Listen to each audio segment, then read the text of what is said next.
ঢাকাতে প্রচুর পরিমাণে বৃষ্টি হচ্ছে, এত বৃষ্টি হচ্ছে যে দিন রাত 24 ঘন্টা বৃষ্টি আর বৃষ্টি, ঝমঝম ঝরঝর বৃষ্টি। তো আমি এই বৃষ্টির দিনে কি রান্না করব ভাবতেছি।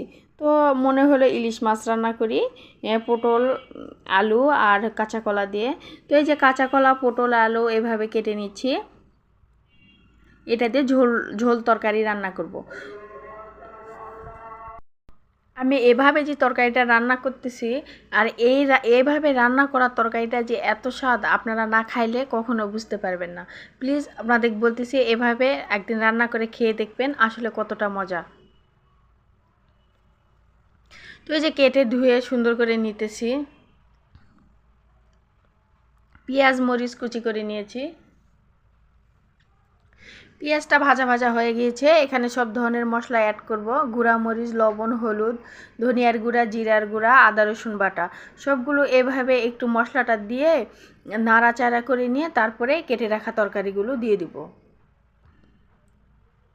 তো এই যে এখন একটু পানি দিয়ে দিচ্ছি। ইলিশ মাছ এভাবে ভেজে নেওয়ার আগে এভাবে লবণ, হলুদ, মরিচ দিয়ে মেখে নিব, নিয়ে এভাবে একটু তেলে ভেজে নিব।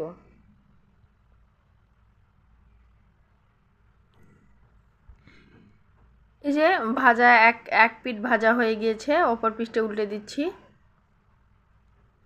ইলিশ মাছ ভাজা ভাজা হয়ে গিয়েছে, এই পাশে তরকারিটাও হয়ে যাচ্ছে।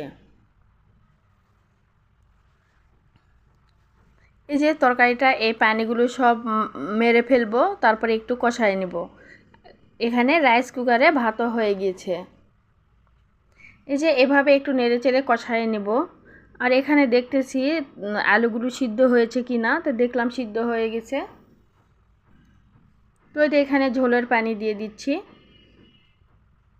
ঝোলটা এইভাবে নেড়ে চেড়ে দেওয়ার পরে দেখি বলক ওঠার পরে মাছগুলো দিয়ে দিব।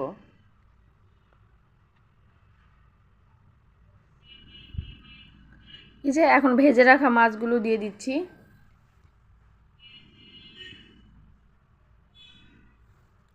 আমার রান্নাটা হয়ে গিয়েছে, দেখতে পাচ্ছেন কালারটা অনেক সুন্দর হয়েছে।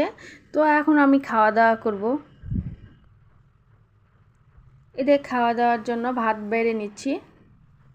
প্লিজ বন্ধুরা, আমার এই ভিডিওটি যদি ভালো লেগে থাকে লাইক, কমেন্ট, সাবস্ক্রাইব করবেন, আর লাইক ফলো দিয়ে সাথে থাকবেন, আর বেশি বেশি কমেন্ট করবেন।